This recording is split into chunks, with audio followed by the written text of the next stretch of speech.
How many of y'all got paid for it? For the showcases, the open mics, you got paid? Alright, you get paid for your showcase and open mics? Move with it. It didn't last. Yeah, right? Alright, I'm gonna tell you how to make it last. Now, a lot of you artists out there all want the publicity, but you don't really understand the publishing is what gets you paid. Alright? So, I'm gonna break it down to you a little bit like this. You have artist performance rights organizations out there that makes it somewhat more easier for you to live your dreams and get paid for it while you're still in an independent state. But number one, in Atlanta, you have CFAC. You also have SoundCloud as well, right? SoundCloud. No, I'm sorry. Now, as far as CFAC, they pay you out every 30 days. If your song is published, meaning if it's published and you're signed with CFAC or Performance Rights Organization, depending on which performance rights organization and the venue, you could be getting a check. In other words, like, let's say, for example, if you're performing at Opera, that's a licensed venue. If you have an open mic at the Tabernacle, that's a licensed venue. What CFAC does is turn around and cut you what they call a royalty check. All right, now, no, it's not going to be for $1,200, $12,000 like you want it to be. But if you do an accumulative amount of shows throughout that month or that week, they pay out every 30 days. You register your music with them, you make sure they are aware of the venues you're performing at, and that's how you start getting paid for that. Look up CSAC, S-E-S-A-C, if I'm not spelling it right, please forgive me. That's number one, through CSAC. Secondly, there's a ton of ways, and I always say there's more roads to salvation than you think. A lot of artists out here that are just in the studio recording, and you're making your music. There's a few things you want to be aware of. You want to look at post-production and pre-production. All right? By show of hands, anybody know what post-production or pre-production is? Okay. That studio that your boy has in his basement, or that your friend or yourself may have in your bedroom, that's a pre-production studio. That's where you go to get all the kinks worked out, right?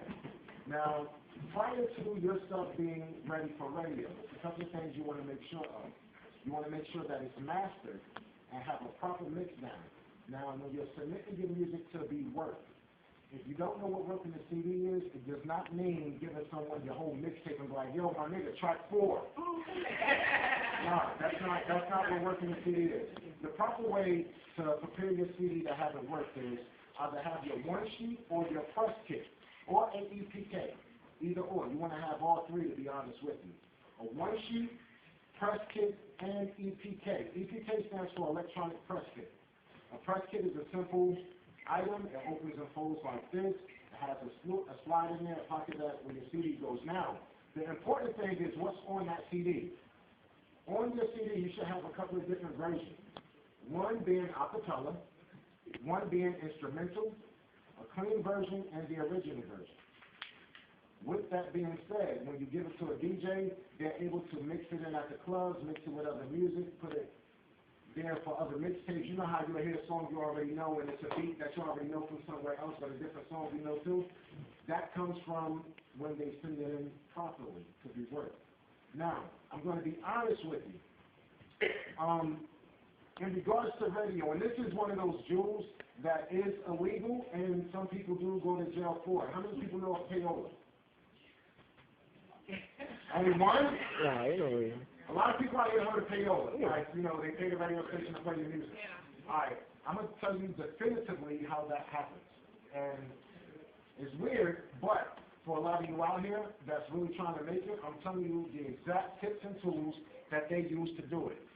The programming directors sometimes, or these DJs are sometimes, so they don't get their stuff caught up in payola. What they have is an independent promotional company that they own themselves, right?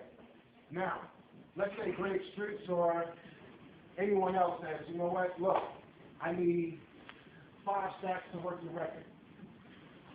You got to remember, a lot of these radio personalities and these DJs, they don't make a lot at the radio station. This is where they make the bulk of their money. It is called payola. Now, payola is something that's frowned upon, But I'm telling you, it's frowned upon, and it's very illegal. Like I said in the beginning, if you get caught, you will go to jail. But one thing I made a promise of is that I will tell you guys the truth, and I will tell you exactly how it gets done. 99% of the time, a lot of the music that you hear on the radio, payola is involved. It is. There's no way around it. There's no way getting through it. When you hear that song on the radio and it's played back to back 50 million times, it's not because the DJ likes the record that much. It isn't.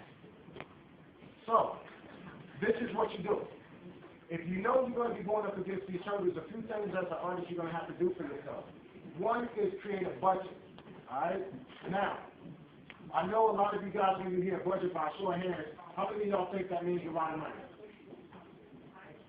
Nobody thinks that means a lot of money when they say, what's your budget? Alright. Initially, that's what the majority of the artists and people think. A budget only means what you're able to allocate towards your project either monthly or annually, meaning yearly. Now, if you're working at a regular job, and I'm going to take it to the lowest basis possible.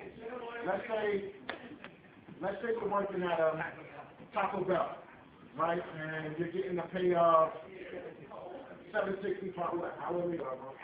Okay. Let's just say for a week, right? Let's just say for a week, you're getting a salary of $500. Two things you want to do is pay yourself and pay into your project. By a show of hands, with everybody that's in the industry, if you ever done paid for your photo shoot, CD, one sheet press kit, EPK, blog, you already know people ask for things. But this is a way that you don't let it hurt you. You don't jump out the window and say, you know what, I just got paid $500, I'm going to give you this $150 to go ahead on and get this done. No. What you want to do is you want to take $25 to $50 each pay period. Let it stack. Give yourself a realistic, legitimate timeline on when you want to get things done.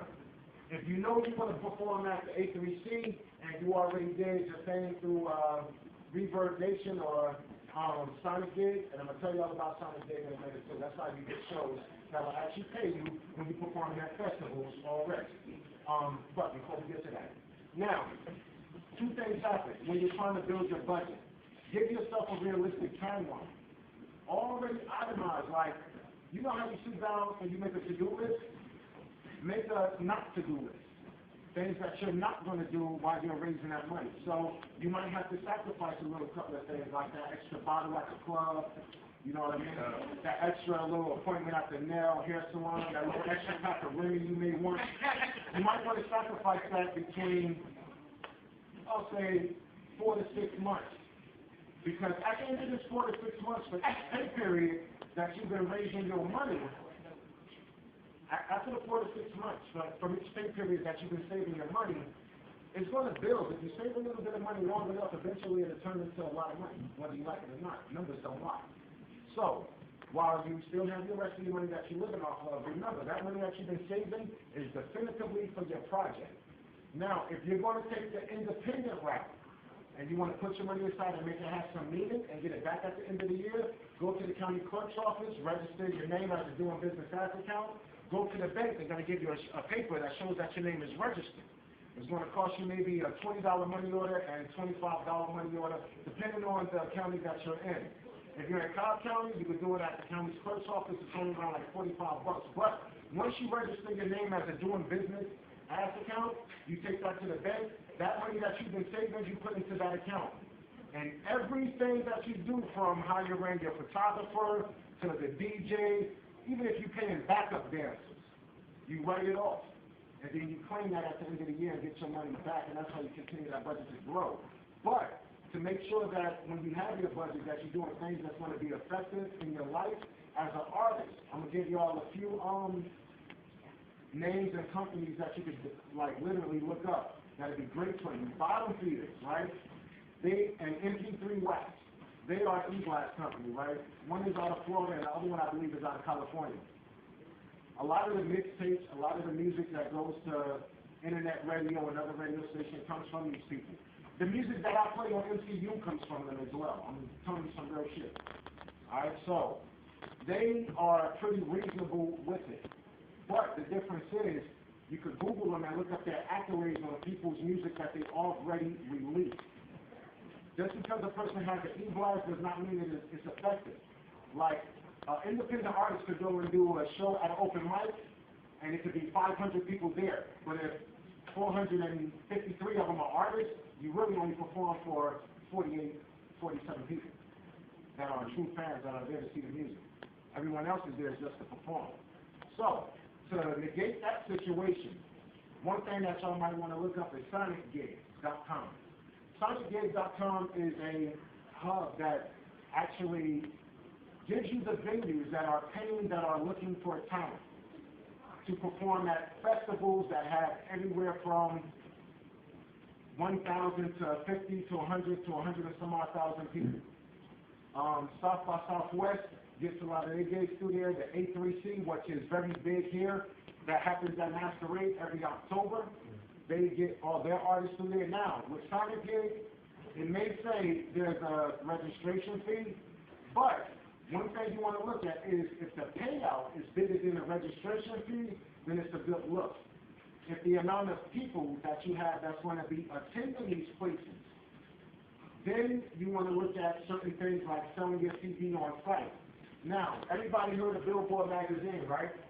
And you ever notice when you flipping through those pages, you see artists that you never fucking heard of a day in your life?